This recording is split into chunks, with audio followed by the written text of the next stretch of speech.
mean, certainly the Marine Corps is steeped in tradition, and if you make a guess at what a Marine, if you meet, or if you had to guess what a Marine's going to be like, you're probably going to be pretty close.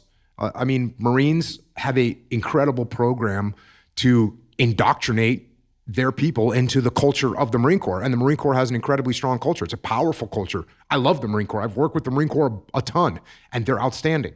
As a generality, certainly you could make those assumptions about the Marines in general. Now, does that mean that every Marine is the same? No, absolutely not.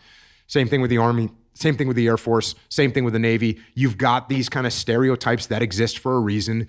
You know, it's interesting too. It's one of my friends named Ben Milligan wrote an incredible book called By Water Beneath the Walls, which I've given him a huge hassle about because it's the worst title of all time.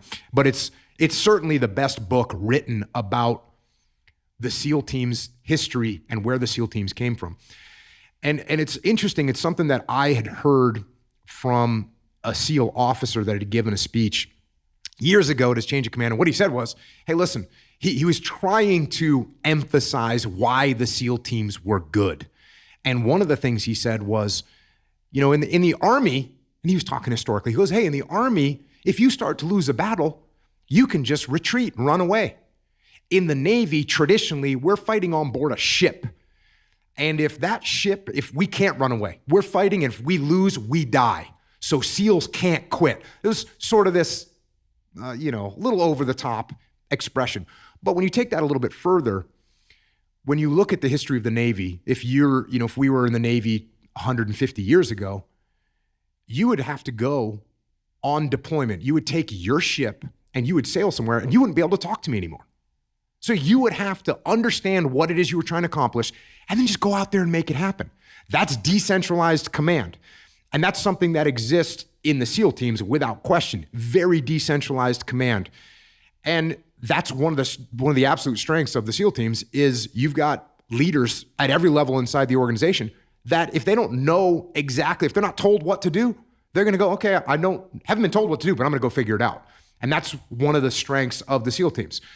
We have more doctrine now, but when I came in the SEAL teams, there was no doctrine. It was all word of mouth. And so the Army and the Marine Corps, if you have to conduct an ambush, you can pull out a manual and you can look up how to conduct an ambush, platoon ambush, how to conduct it. And it's all written very clear. And they're great documents. It's the FM 7 TAC 8 infantry, platoon, and squad, I think is the Army doctrine. I can see the little neurons in your hippocampus firing in sequence. Yeah. It's embedded in there forever. And it's a great manual.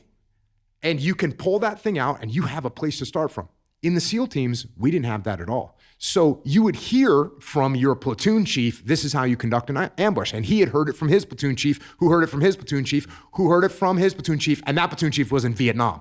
So it's getting passed down, but you can make adjustments to it. And you can alter the plan a little bit because, hey, the terrain is different, or hey, the night vision we now have. So there's changes that we can make because there's no doctrine.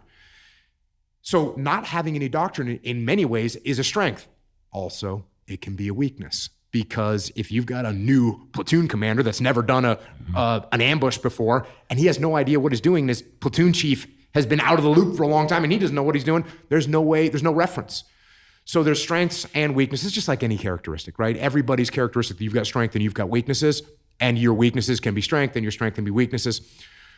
To get back to your original question, are there stereotypes inside of each of the military branches? Sure. But are there outliers in each of the military branches? There are, absolutely. And that's why you can't judge a book by its cover.